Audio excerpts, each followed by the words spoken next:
Every athlete leaves something behind. Not just records, but moments that changed the way the game felt. Some stories are loud. This one isn't. Tonight, we slow it all down. And listen. This is The Quiet Rise of Davante Adams. From overlooked to NFL great, a cinematic sports story. In the quiet hours before fame, there was only a boy. A boy from East Palo Alto. A place most maps don't zoom in on, and most dreams don't stretch far enough to escape from. He wasn't born into cameras or headlines. There were no scouts at his Pop Warner games. No golden path laid down before him. Just cracked sidewalks, worn cleats, and something humming quietly beneath his ribs. It wasn't confidence, that came later. It was something more fragile. Possibility. He wasn't the fastest, wasn't the tallest, but there was weight in the way he watched the game. Like his eyes were already studying futures only he could see. Under cheap stadium lights, he stood with hands too empty and a heart too full. Wondering what it would take to be noticed. You see, when you're young and overlooked, you don't dream of trophies. You dream of a coach not skipping your name. Of one clean catch on third down that makes someone, anyone, nod. There's a sound that stays with you. The echo when no one cheers. Davante Adams knew that sound too well. And in that silence, something grew. Not bitterness, not anger, just resolve. Silent, steady resolve. He was a shadow among brighter names. A kid cut from his high school team, told to wait his turn, if his turn ever came. But sometimes the overlooked become the unbreakable. And sometimes, what blooms in the quiet lasts longer than anything grown in the roar. He hadn't caught his first college pass. Hadn't made a roster that mattered. But already, there was a voice, deep inside, whispering, keep going. Because someday, the lights would find him. But for now, he'd be the one chasing them, alone. If you've ever felt unseen, if you've ever waited for the world to look your way, you're not alone, and neither was he. It begins here, not with the highlight, not with the touchdown, but with a kid, silent, unnoticed, already becoming. Soon enough, they would whisper his name. A neighborhood wrapped in chain-link fences and muffled sirens, where the wind carried more questions than answers. East Palo Alto wasn't known for stories that ended with confetti. Houses leaned slightly, like they were tired of standing. Streetlights blinked like they too were uncertain. Davante walked those streets with his head low but his eyes forward, not because he was afraid, but because he was focused. There is a silence in some neighborhoods that speaks louder than sirens. A silence that teaches you how to survive without making noise. His mother worked late. His siblings watched one another. And Davante? He watched time. Watched days slip by like buses that never stopped. Watched dreams stall out in front of corner stores. But instead of running from it, he listened. Listened to the echo of footsteps on pavement. Listened to the lull of a television in another room, whispering NFL highlights through someone else's story. It wasn't bitterness that filled his chest. It was wonder, and the distant hope that maybe, just maybe, he could rewrite what East Palo Alto had written for so many before him. Football was there, but it wasn't an escape. It wasn't heroic. It was just something that made him feel weightless, even if only for a few plays, under a sun that made promises it couldn't always keep. Late afternoons turned into twilight games on patchy grass. No cameras, no crowd. No promise that any of it would lead somewhere. Only repetition, catch after catch thrown by friends or wind, it didn't matter. He wasn't practicing for college. He was practicing for belief. And belief is quiet. He didn't talk about dreams. Didn't broadcast ambition. He tucked them deep, beneath old jerseys and the stare he wore when no one else was looking. At home, things weren't easy. Food didn't always stretch. Smiles had to be rationed. And every day felt like a test of staying solid in a place built to push you over. So he didn't flinch when others talked taller. Didn't interrupt when others claimed spots he hadn't been invited to compete for yet. He didn't need attention. He needed a field. That was the difference. Most kids his age wanted to be seen. Davante wanted to be ready. Because when you come from a place the world doesn't glance at, your focus isn't just on proving them wrong. It's on not losing yourself trying. And before the highlight reels, before the Sundays wrapped in millions of eyes, there was only this: one boy, one ball, and a world that spun faster than anyone could hold on to. This is where his feet began to talk louder than his voice. Because sometimes pain doesn't shout. It just runs. And Davante Adams? He ran, through doubt, through poverty, through invisibility, not because he believed he'd make it, but because he didn't know how to stop. And somewhere in that silent neighborhood, he started to become. Sophomore year came without warning, not with challenges but with absence. Davante showed up to tryouts like every other kid, taped ankles, quiet eyes, chest full of quiet hope. The clipboard came out. His name never made it. No room for him, they said. Like space was limited only by jerseys, not by vision. He wasn't hurt. He was numbed. There's a kind of silence you feel, not just here, and he lived in it now. No crowd saw him walk home that day, cleats dragging like they'd lost their purpose. He didn't slam doors, didn't curse the coach's name. He just changed clothes, tossed his bag on the floor, and went outside, to run, not with teammates, not with cones or whistles. Just air, just sky, just a patch of ground and a football older than his newest doubt. He spun routes with no defender, no quarterback, no scoreboard. Just repetition, raw and unnamed. There's power in the field nobody watches. Where every drop is between you and the dirt. Where every cut is a conversation between patience and purpose.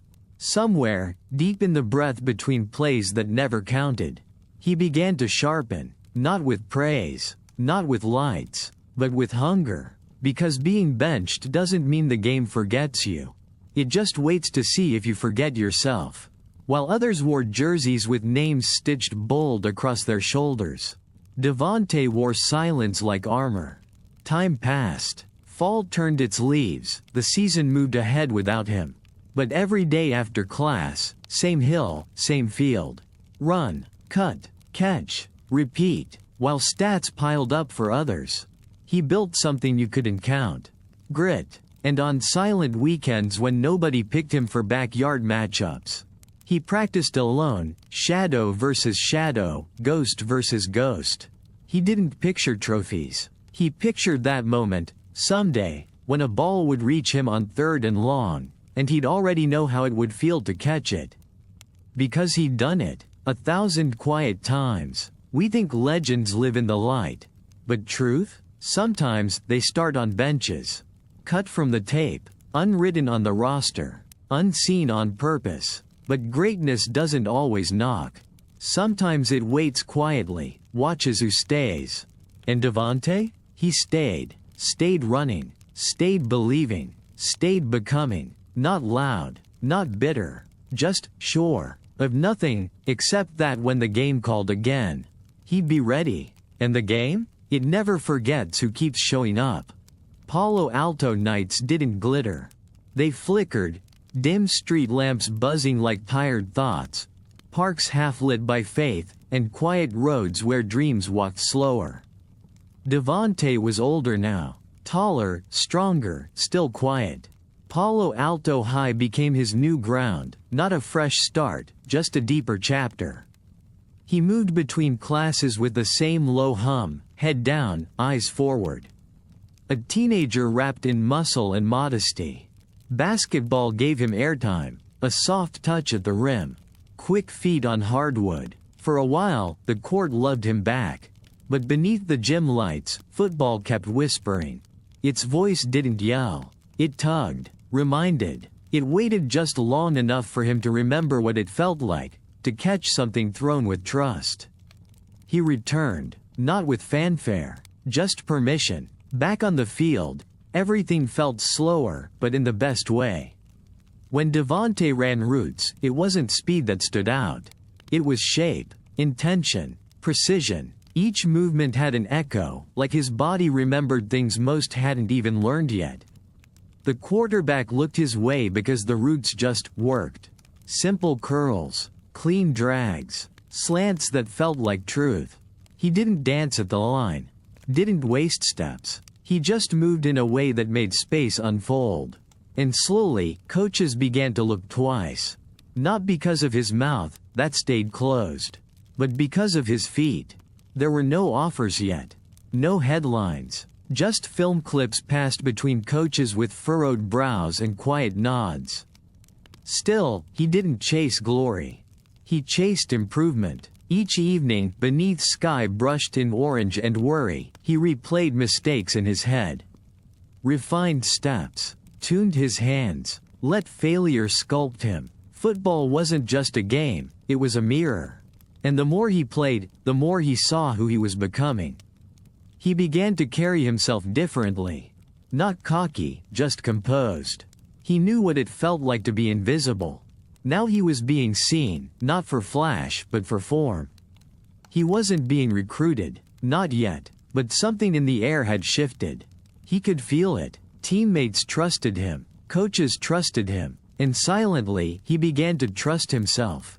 Because sometimes, belief doesn't arrive in one lightning moment. It builds like dew on cold grass. Slowly, quietly. And in that quiet, Davante Adams became not just a player, but a possibility. One that even the game couldn't ignore much longer.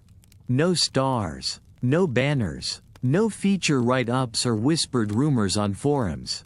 When senior year ended, Davante Adams was still overlooked, not because he wasn't good, but because he hadn't been flashy.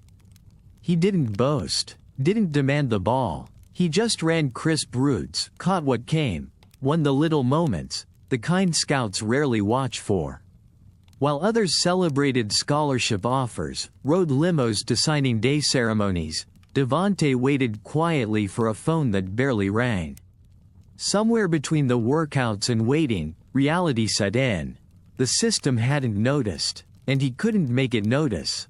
Because the game isn't always a meritocracy, sometimes it's a maze. Walk it wrong, and talent gets lost beneath labels, politics, silence. He could have stopped, walked away with his stats and pride intact. But instead, he doubled down on belief. Offered a spot at a junior college. No billboards, no reporters. He packed up his hunger and drove south to Fresno. That's where he found it. Not fame, but space. Fresno State. They didn't offer him a throne. Just a locker. A number stitched to modest fabric. A campus that didn't promise anything. But Davante was used to that. He didn't need promises. He needed a football, and someone willing to throw it. Dorm room was small. Bed barely held his frame. Meals were what he could afford or stretch. But there was peace in the simplicity. Classes, practice, hard sun, harder turf. He remembered who he was again, not the recruit who wasn't called, but the receiver who never stopped running. Every route now had purpose. Every drill, fire. There was no crowd, just coaches with clipboards and players trying to survive another representative. That's where the seeds took. No spotlight, just sweat. And from somewhere in that Fresno heat, a connection began to form. A quarterback, sharp, steady, began noticing the kid who didn't speak, but caught everything thrown his way. It was early, but something was forming. Not a breakout, not yet. Just a slow ignition, feet carving lines in dry grass. Fingers worn from repetition, eyes sharper than before. He wasn't on draft boards. He wasn't being discussed as the next big anything. But each morning, he laced up with the same quiet truth. If no one gave him a stage, he'd build one, and then he'd prove he belonged on it. There are some connections you feel before they make sense. Early mornings in Fresno. Grass still wet, air still unsure. Quarterback warming up across the field, focused, exacting, quiet. His name was Derek. And while most saw another arm in a crowded rotation, Davante saw something else: rhythm. Not swagger, not hype, just rhythm. Roots began as drills, standard patterns, timed releases. But soon, the ball started meeting him not just where he was, but where he was going.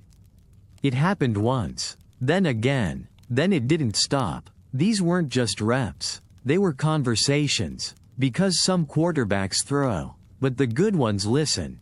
And Derek listened. He saw how Davante broke without wasted motion. How he read corners like habits. How his hands spoke certainty, even if the rest of the world still saw doubt. There was chemistry, yes. But more than that, mutual memory. Two players who had been told, too often, they weren't the guy. So they forged belief between them. Not by talking about it, but by showing up when it mattered. Walk-on fields, empty bleachers, roots at dusk that served no scoreboard, only trust. And trust, when it forms under pressure, becomes sacred. No unnecessary signals, no need for perfection, just shared understanding. Drop back, cut, throw, catch, again. Derek began to lean on Davante. First in practice, then in games. 3rd and 7? Look for 15. Broken play? Look for that sideline release. Stats started to stack, not overnight, but steadily, quietly. With each completion, a reputation formed, quiet but undeniable. By season's end, they were no longer separate stories. They were a connection. Two boys the system had once paused on, now speaking fluently in small moments. And for Davante, it was more than yards and wins. It was proof that someone could see him fully, not just for what he could catch, but for what he carried. Because the ball doesn't lie. And when it comes to you in stride, over and over again, that's belief. He didn't demand it, he earned it, one root at a time. One silent representative after another. And in the space between quarterback and receiver, Davante found something rare, a signal, a bond, a beginning, because long before the NFL turned its eyes their way, long before highlight reels and fantasy points, it was just Derek and Davante in the quiet, finding rhythm in the repetition, finding purpose in partnership, and throwing forward into something none of them could name yet, but both could feel. Draft night doesn't always arrive with applause. For some, it's champagne and suits, green rooms and cameras. But Davante Adams? He waited in a dim room, a couch too small for his thoughts, a TV blinking gently in the corner, casting shadows on faces filled with hope. There was no spotlight, no line of congratulatory messages. Just a quiet house, a quiet family, and a loud prayer no one said out loud. The first round came and went. So did the cheers, for names with more buzz, more polish, more attention. His phone sat silent. He wasn't angry, wasn't broken. He was just still. Still in the way you become after years of training yourself not to flinch when overlooked. Then the second day came. And with it, a vibration. Not loud, not dramatic. Just a number on the screen. Green Bay, a second-round pick, number 53 overall. There was no parade in the hallway. No camera crews rushing in. Just a quiet nod, a moment held tight by years that now made a bit more sense. He answered with calm, spoke with gratitude, hung up the phone. For a second, no one said a word. And then, a breath. His mother, ribs soft with relief, let out a silence she'd been holding for far too long. He was drafted, not where the hype had lived, but exactly where the story needed to go. Green Bay, historic, cold, demanding, a place where names are earned, not given. He packed not fame, but focus. Not assumptions, but discipline. Lambeau wouldn't care about his journey, only about his hands, and in those first few months, those hands betrayed him. Drops, mistakes, critics arriving faster than confidence. The silence that had always followed him now returned, laced with doubt. Whispers in the media, murmurs in the locker room. But he'd known this before. Before stats, before facilities, before autographed jerseys. He'd been invisible once, and survived it, so he didn't panic when the narrative turned. He swallowed it, tucked it beneath the long sleeves, and got back to work. Because being drafted doesn't mean you've arrived. It just means the next proving ground begins. And in Green Bay, under frozen skies, beside legends and legacy, that proving felt colder. But Davante didn't flinch, because he knew something the headlines didn't. That greatness often begins quietly. Not in applause, not in celebration, but in soft rooms, blinking TV lights, and a phone call no one else heard, except him. Lambeau wasn't built for comfort. It greeted you with wind across the teeth, snow sharp enough to question your purpose, and fans who remembered legends by the routes they ran and the Sundays they changed. Davante arrived with a thin resume and a thick coat. Still learning the routes, still learning the cold. The silence he knew so well followed him into that stadium. At first, he disappeared behind bigger names, Jordy, Randall, veterans with timing, chemistry, trust. He was a rookie with slippery hands and too much hesitation. The ball came to him, and too often, it didn't stay. He dropped passes. The kind that wound themselves into replay loops. The kind that announcers dissect. The kind fans remember longer than touchdowns. They called him a disappointment. Too raw, too soft in clutch moments. The headlines didn't care where he came from, only where he wasn't yet. And the NFL doesn't cradle your story. It edits you out. But Davante had felt that before. He didn't beg for targets. Didn't post blame or plead for patience. He buried himself beneath layers, thermals, repetition, and film. Watched every step, studied every drop, not for punishment, but clarity. Because for him, failure was never final, just information. He tightened routes, sharpened releases, learned how to block before the lights cared if he caught. He told his ego to wait. It wasn't glamorous. Team meetings at dawn, wind sprints in snow, a veteran quarterback watching you out of the corner of his eye. Some days he wondered if they'd made a mistake. Some days, maybe, he did too. But he kept showing up.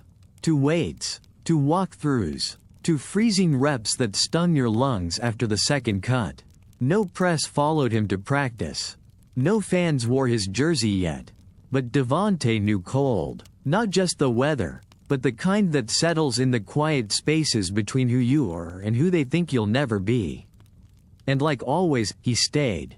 Stayed through rumors of cuts. Through doubts he didn't deny. Most receivers chase glory. Davante chased growth. And every empty rep, every unnoticed block. He added thread to the fabric of something stronger than applause. He wasn't trying to get back at anyone. He was trying to become himself, fully. And on certain days, under that gray Wisconsin sky, you could see it. The tiniest glint that one day, all of this would echo back. Not with speeches, but roots. Roots that spoke. Roots that would change the game. But that came later. For now, it was winter. Unforgiving. Necessary. And Davante? He endured it. Quietly. Because he didn't fear the cold. He was forged in it. Then came 12. Aaron Rodgers didn't speak often, not unless he had something to say. His eyes did most of the talking. Sharp, quiet, calculating. He watched practices with a different lens. Not just who caught the ball, but how. Who moved with sense. Who came back smarter after a miss. And Davante? He was showing up again and again. Cleaner cuts. Stronger breaks. Mistakes, yes, but fewer. Rodgers noticed. Not with compliments. Not with applause. Just with looks. The subtle kind a quarterback gives before the ball ever leaves his hand. The kind that says, I trust you're going to be there. And Davante was. He started to feel it, that rhythm again, the one he'd found before, in Fresno, under quieter skies. It was different now. Faster. Louder. But the core of it stayed. Timing, trust, relentlessness. Rodgers began to lean on him. In motion. Off script. Third downs that needed art more than instruction. Davante delivered. Not with flash but with balance. Hands in the right place. Feet in bounds. Eyes calm. Rodgers threw him passes others wouldn't have earned. Not because Davante demanded it, but because he earned it silently. In the small ways. A block that sprung a first down. A route rerun in the snow after practice until the cut sang. Aaron took notice. And when Rodgers believes in you, the league has no choice but to pay attention. Defenders began to press tighter. Coverage rolled his way, but Davante didn't panic. He adjusted, shifted stems, used the smallest lean to send defenders the wrong way. Took what they gave and still got more. He wasn't just catching footballs anymore. He was decoding space. By season's end, the chemistry was more than talk, it was visible. Third down? Look for 17. Red zone? Same answer. But even as his targets increased, he didn't change. Still soft-spoken post-game. Still staying late on cold fields. Because he knew, this trust, this signal, it could disappear just as quickly as it came. So he guarded it carefully. Like something borrowed, not owned. Rodgers may have opened the door. But Davante walked through it on quiet feet. Each catch said more than any quote could. And each step deeper into the game told the same truth.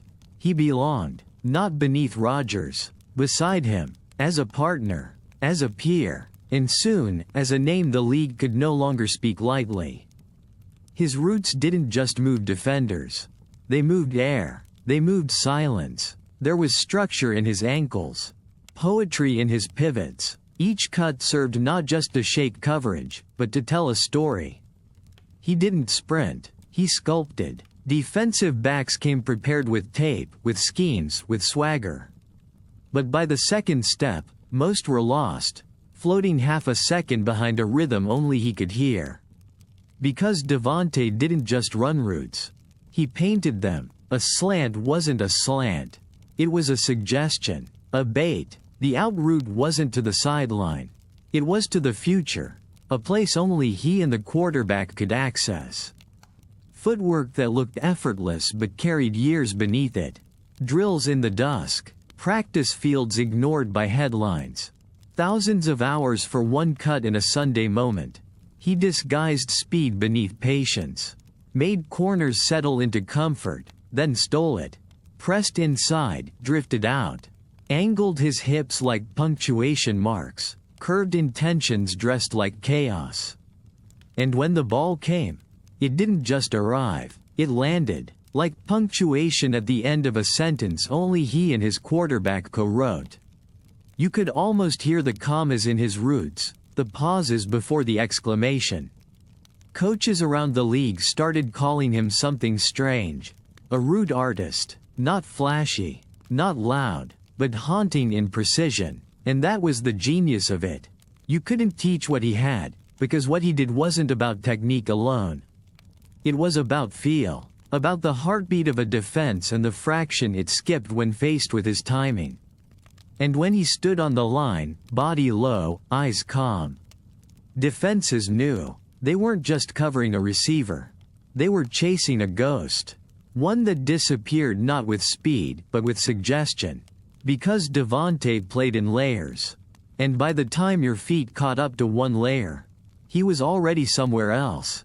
Open, not because you failed, but because he whispered doubt into your footing. He performed in steps, the kind measured not in seconds or yards, but in separation, the distance not just between defender and route, but between mastery and memory. And still, he stayed quiet, let film tell the story. Let feet say what ego never could. In a league full of mouths, Davante Adams listened to leverage, to timing, to silence.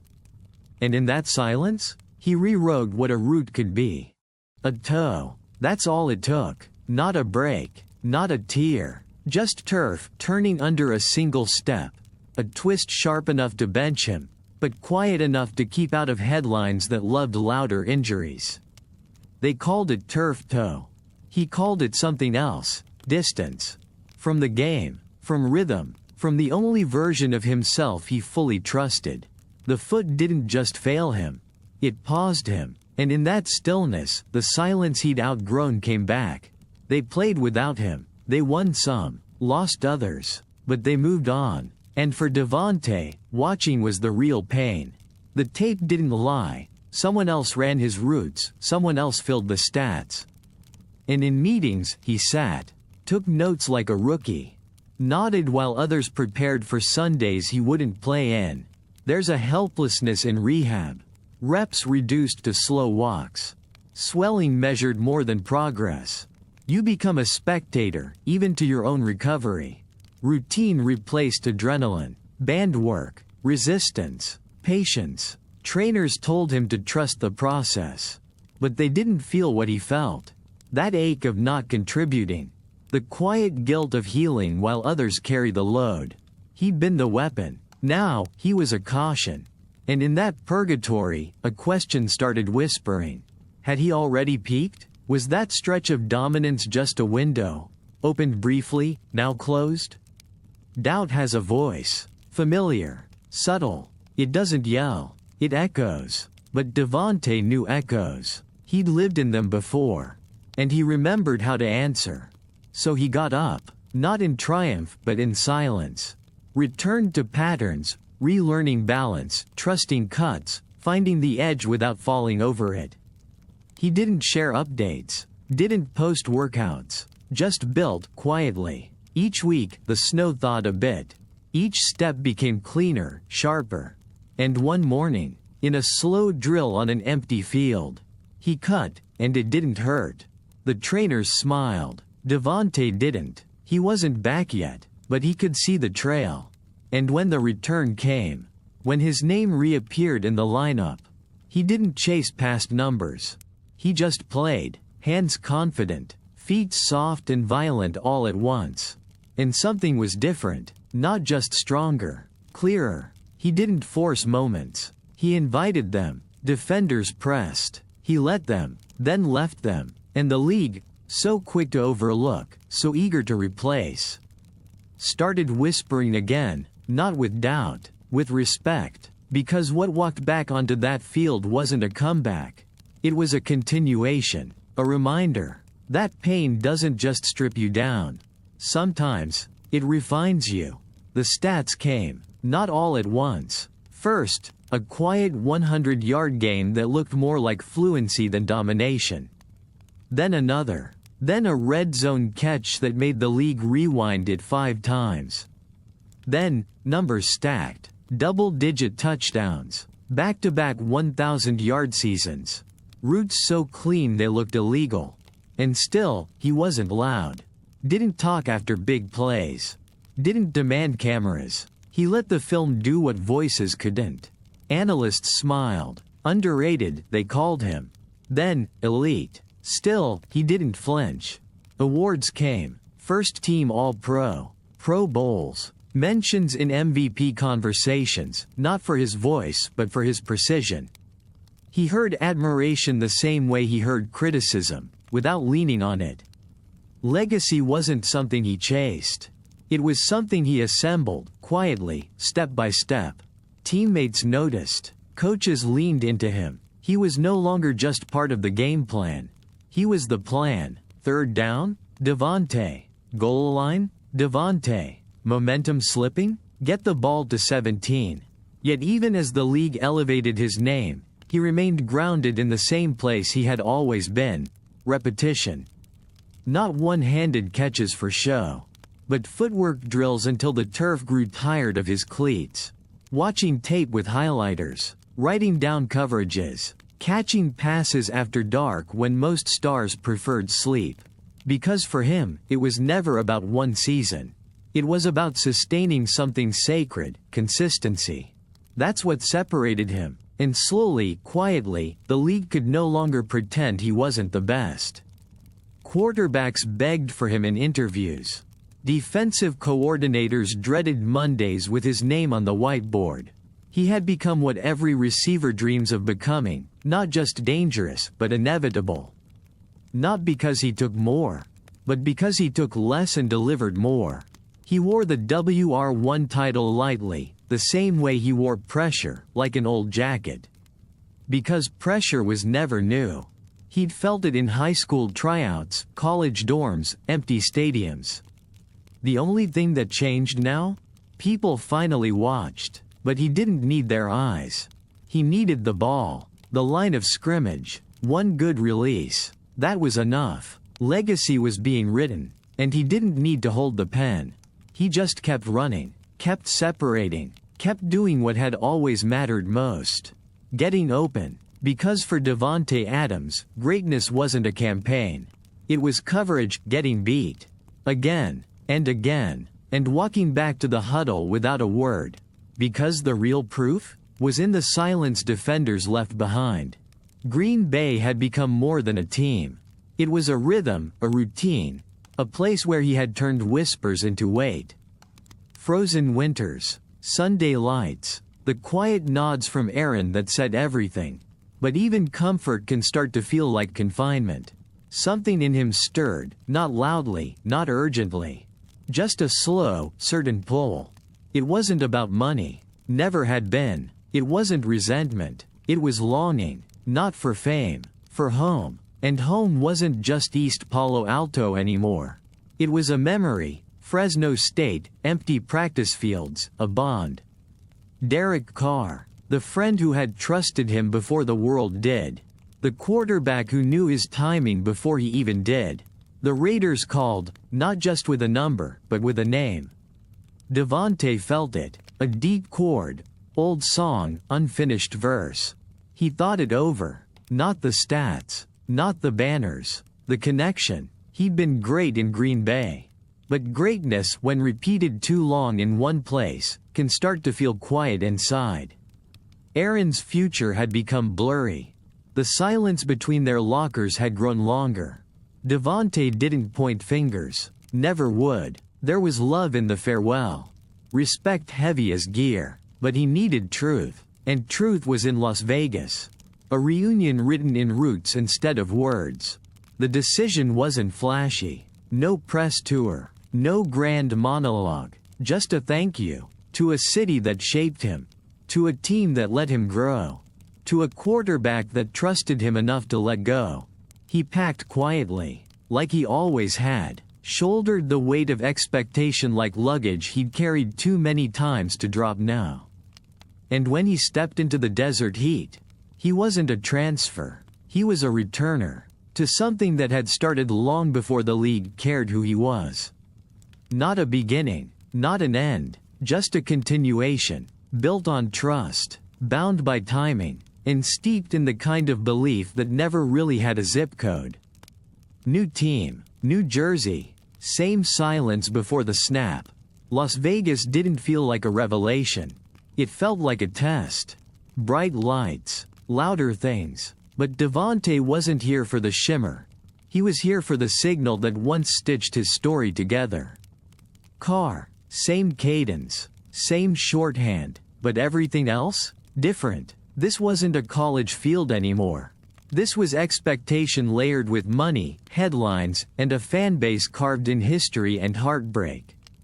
Davante didn't walk in claiming leadership. He walked in embodying it. Not with speeches or slogans, but presence. The kind that shifts weight in a locker room. The kind people notice without being told. He took the WR1 tag without adjusting a single thing. Still showed up early. Still studied every DB like he'd never played a snap. Still ran routes in walkthroughs with fresh cleats and old hunger. Teammates watched. Some talked louder. Made declarations. He didn't. Because it wasn't leadership by noise. It was leadership by consistency. He wasn't just the best player on the field. He was the most certain. In practices, he reran routes just to try a different foot angle. In games, he took double teams as compliments and distractions as opportunities. And when the ball came, As always, quiet hands, loud results. Touchdowns followed, so did stats. But there was a new responsibility here. You don't just play for yourself when you're the blueprint. You play for the kid behind you trying to figure out what doing it right actually looks like. And Davante did it right, even in the chaos. When the offense sputtered, when games slipped, when critics came not just for plays but for decisions. He didn't flinch. He stood still in the storm. Because greatness doesn't panic under pressure, it pauses, evaluates, and acts. And Davante's acting? Crisp roots, silent corrections, shoulders wide enough to carry more than his own expectations. He spoke when he needed to. Brief, measured, direct, not about blame, about standard, because that's what he brought with him, not just skill but a standard. And everyone felt it, that presence in the huddle that says, we're not there yet. Not because of scorn, but because he's tasted what it means to be there. And in a city known for risks, for flash, for all-in bets that burn out by sunrise, Davante played the long game. Trust the process. Trust the route. Trust the connection. He didn't ask to be the face. He just kept showing up like one, week after week, because when you've built yourself from silence, you don't suddenly crave spotlight. You crave alignment. And though the city was loud, the game stayed quiet in his hands. And that was enough. It didn't feel like betrayal. No slamming doors. No silent treatment. Just an announcement. One sentence folded between press releases and business terms. Derek Carr was gone. Not traded by hand, but by system. Quietly moved out of frame like a line on a whiteboard wiped clean because the play changed. Davante heard it, saw the wave hit the building. Same lockers, same colors, different eyes. He didn't speak first. He didn't need to. The silence carried all its own weight. The same silence he'd always walked with since East Palo Alto. Since benches. Since nights with no QB, just a ball and a reason. And here it was again. His second act with Carr had felt unfinished already. Now it was reclassified. A footnote, a pivot, but Davante didn't flinch. He ran his routes, even when they weren't timed, even when the ball came late or sailed wide or never came at all. He didn't point fingers, he just opened his palms. Because leadership doesn't skip the hard weeks. It becomes clearest inside them. Whispers started. Was this why he came? Will he leave next? He heard them. He always hears them, but he answered the way he always had, between the numbers, inside the snap. Games passed, losses piled, silence returned, but not inside him. He had learned long ago that fulfillment doesn't live beside success. Fulfillment is more stubborn. It hides behind closed doors, long days, and the echo of potential left unfulfilled. He wanted more, not stats. Not awards, not headlines, connection, precision, purpose, the kind of Sundays that sing because everything clicks and the work feels seen. He was still great. He could still win the representative before the snap with nothing but a glance. Defenders still adjusted when they saw 17 lining up across from them. Still prayed their safety was paying attention.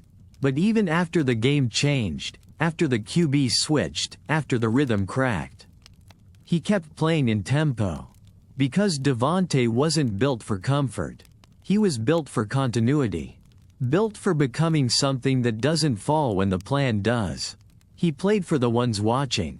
For the rookies hearing their name called and wondering how to chase value without shouting. He played for the pages still unwritten.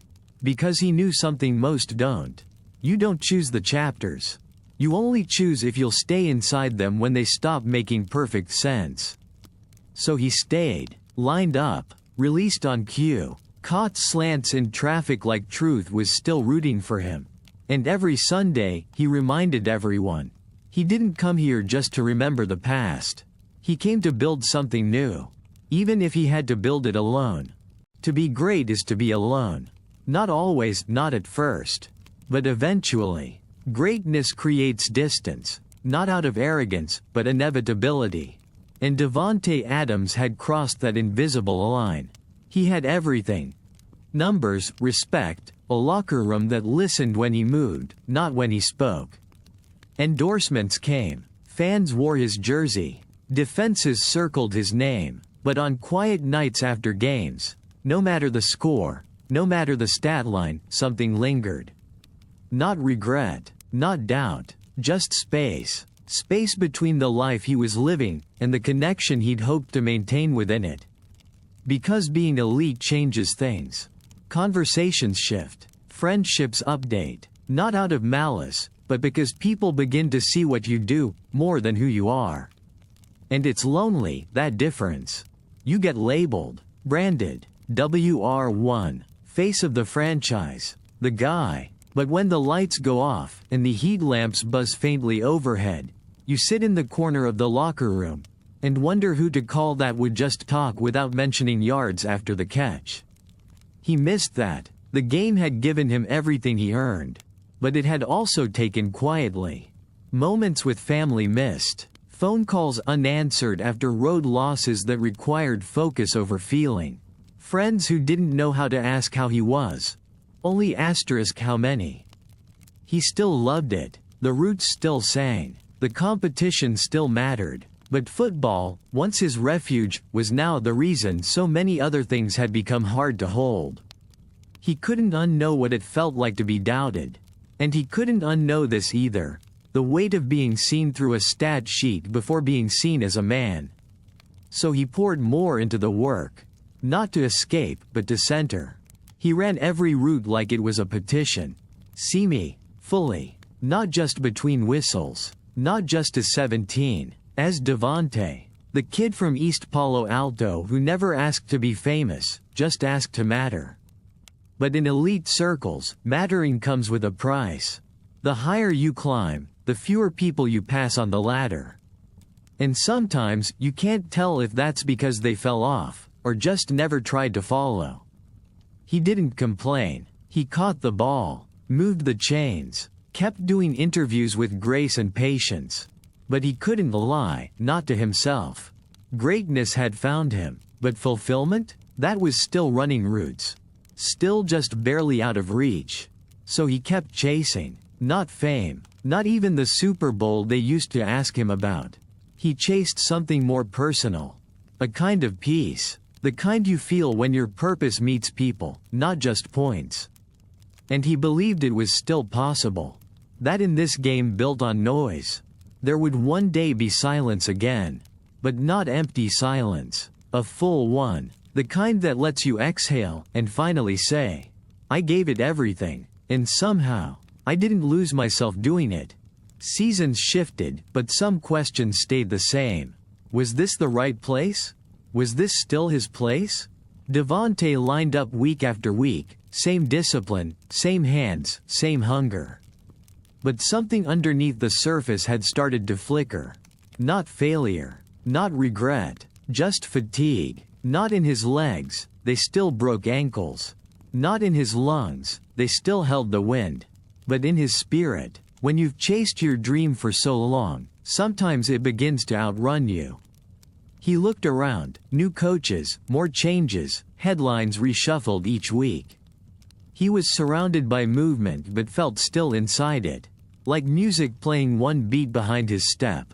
Was it the system? The scheme? Or had he simply outgrown this chapter? His numbers were stable, his performance relentless, but the feeling. The one he used to have before the snap, when every second felt electric. It had dulled, not died, just dimmed. He wasn't unhappy. He was just unsettled. Football had always been water to him. Now it started to feel like stone, solid, yes, but weighty. He walked into team meetings knowing what was wrong before film played. Saw coverages before the safety even shifted.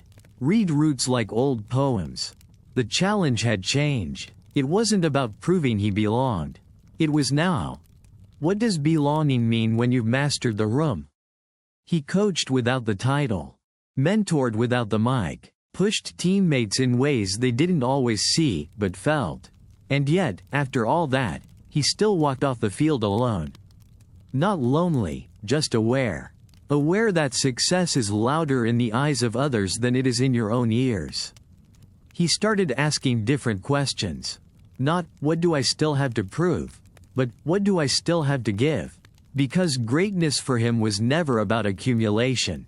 It was about contribution. And though he had given the game his time, his body, his silence, he still wondered what more it wanted.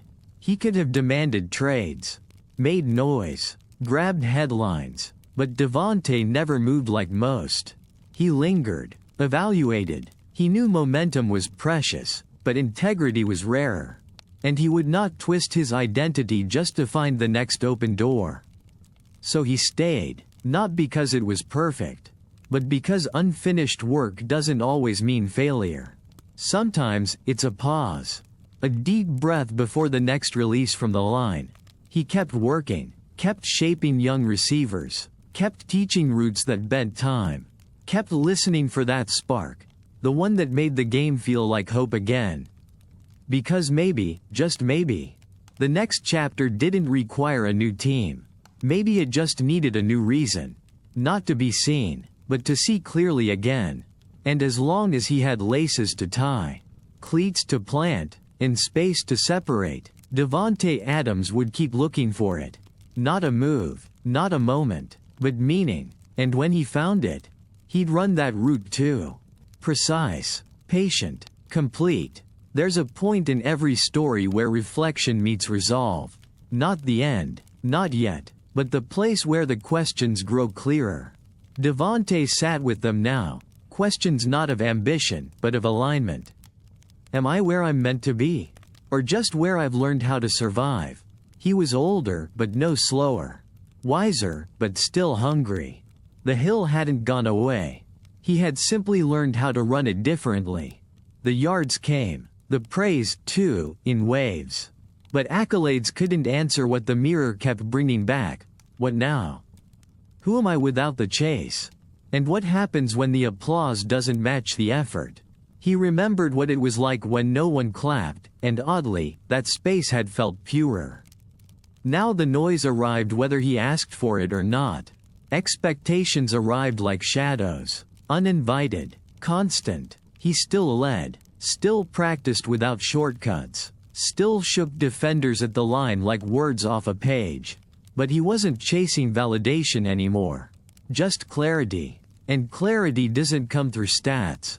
It comes through stillness, through the breath between questions. People around him wanted answers. Was he staying? Was he content? Would he leave? What did he want next? He gave them what he always had, consistency.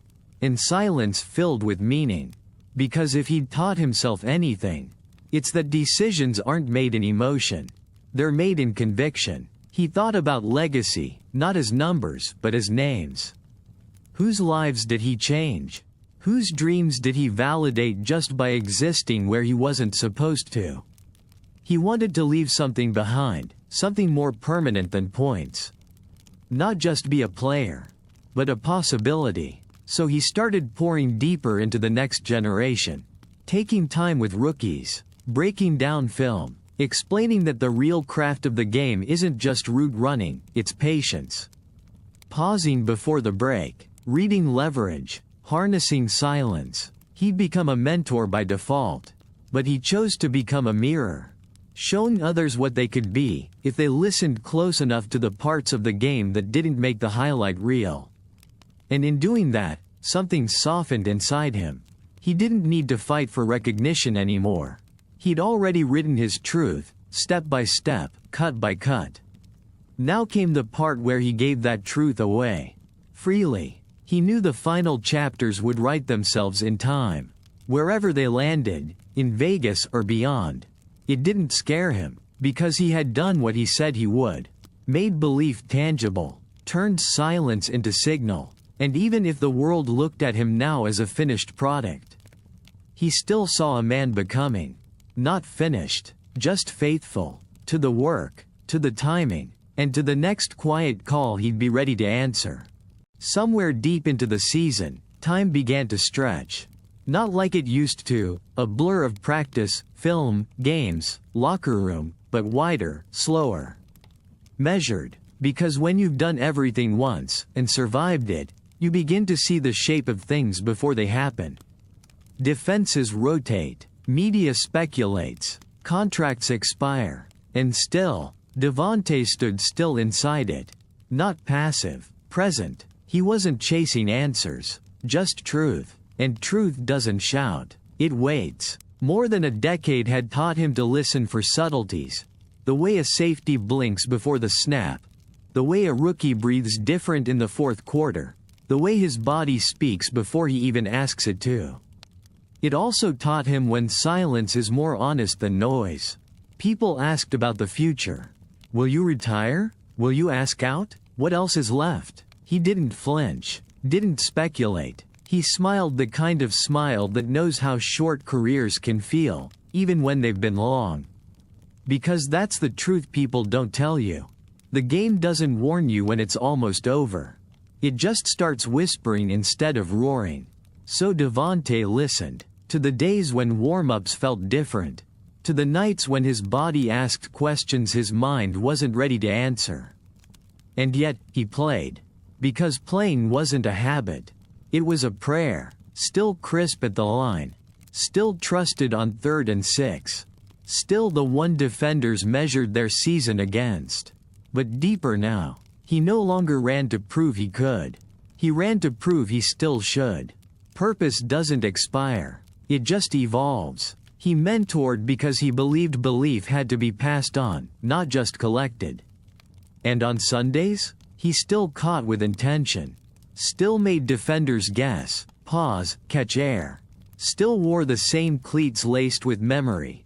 Of dropped passes and small dorm rooms, of Derek, of green fields and frozen nights. He remained in the now, but he felt the edge. Not of decline, but of transition. And when you see the edge before others talk about it, you get to approach it on your own terms. He wasn't planning an exit. He was preparing a handoff. Not of position, but of presence. He didn't demand flowers. He planted them, in how he practiced, how he encouraged, how he took the weight without asking others to lift it with him.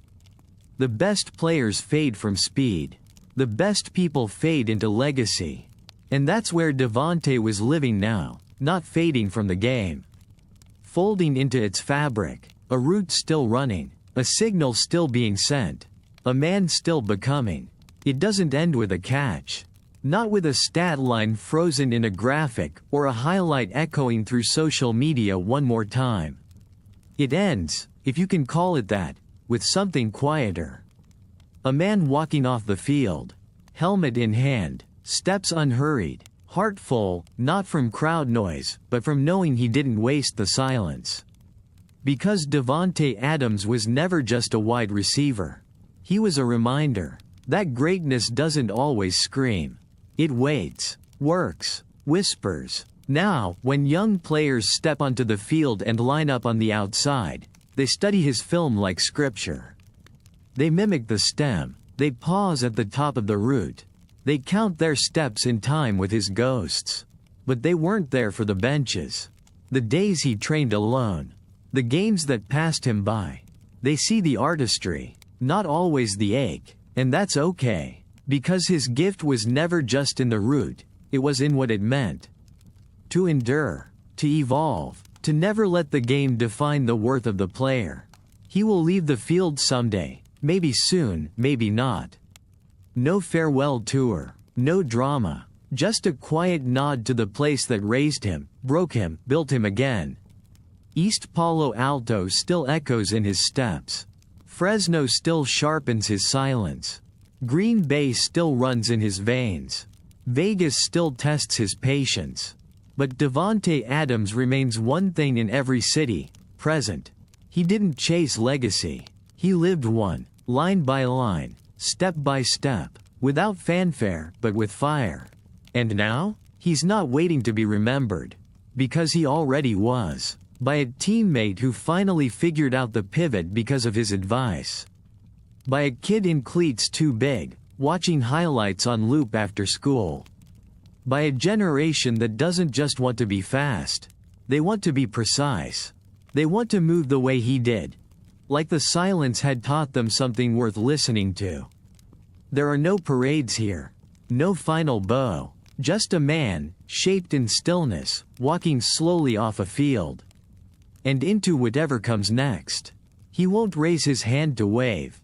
Because he's only ever needed one gesture. That first cut at the line. The one that says, I'm here, I've always been, and I still know exactly where I'm going.